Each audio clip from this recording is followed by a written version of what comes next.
मोदी ने नासमझी कर दिया। भारत में जनता खामनेई के सपोर्ट में उतरी। लखनऊ के अंदर, जम्मू कश्मीर के अंदर, दिल्ली के अंदर, बाकी के राज्यों में शिया सुन्नी वाला मामला जो चलता है, इन्होंने, अमेरिका ने इसे हिंदू और मुस्लिम बना दिया। यह चल क्या रहा है देश में? विश्व में एक ऐसा पैगाम जाता था हिंदू, मुस्लिम, सिख, ईसाई का। खामनेई का निधन सामान्य नहीं है। मिडिल ईस्ट का ईरान, एक छोटा सा देश, विश्व के सबसे ताकतवर देश अमेरिका को धूल चटा रहा था, पानी पिला रहा था, खुली चुनौती दे रहा था।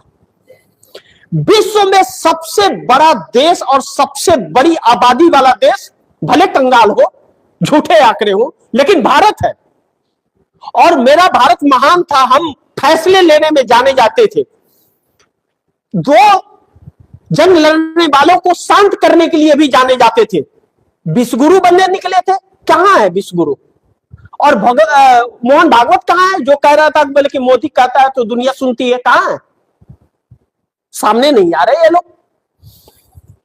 अब लखनऊ के अंदर महिलाएं, पुरुष उतर गए, कह रहे एक खामनेई मरा, 1000 खामनेई आएंगे। वही खामनेई जब कश्मीर को लेकर के भारत और पाकिस्तान में लड़ाइयां चल रही थी, तो खामनेई, वही ईरान हमारे देश के साथ खड़ा था। मोदी ने क्या किया? किसके साथ खड़े हुए? और मोदी के साथ कौन खड़ा हुआ? अब ऐसे में जम्मू कश्मीर के अंदर भी लोग भारी विरोध अमेरिका और इजराइल का कर रहे हैं। उत्तर प्रदेश के अंदर अलर्ट घोषित हो गया है। अलर्ट घोषित करने में, नाम बदलने में, नेटवर्क बदलने में, इंटरनेट बंद करने में तो माहिर है यह सरकार। इसके अलावा और किसी चीज की कल्पना और उम्मीद भी आप मत कीजिएगा। लेकिन अब जनता सरकार से भी जवाब मांग रही है। सरकार जवाब देगी ऐसा प्रतीक तो नहीं होता, लेकिन देखना बड़ी महत्वपूर्ण होगा कि सरकार कुछ जवाब देती है या नहीं देती है। लेकिन जनता ने खामनेई को सपोर्ट किया है, ईरान को सपोर्ट किया है।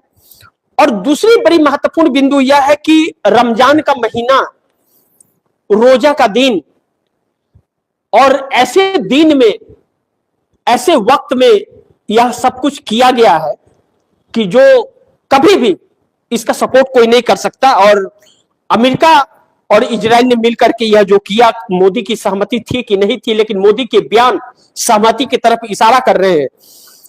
जो आने वाले वक्त में इस दुनिया के अंदर वर्ल्ड वॉर की तरफ धकेलता हुआ नजर आ रहा है। आज रात क्या होगा, तस्वीरें, वह तो वक्त बताएगा। जब ईरान ने यह ऐलान कर दिया है कि इतिहास का सबसे खतरनाक हमला हम करने वाले हैं, वह हमला क्या होगा सोच करके भी रूह कांपती है। क्योंकि कल रात जो पूरे मिडिल ईस्ट के अंदर, कतर में, ओमान में, दुबई के अंदर, इन सभी जगहों पर, ईरान, इजराइल के अंदर जो तबाही मची है, लाखों हिंदुस्तानी वहां फंसे हुए हैं। सरकार, अगर उन्हें कुछ हो गया तो उसका जवाब कौन देगा? आप उम्मीद कर सकते हैं ऐसे प्रधानमंत्री से कि वह जवाब देगा? मैं तो नहीं करता। इसी देश के नागरिक हम लोग भी हैं। लेकिन देखते हैं आगे क्या होता है।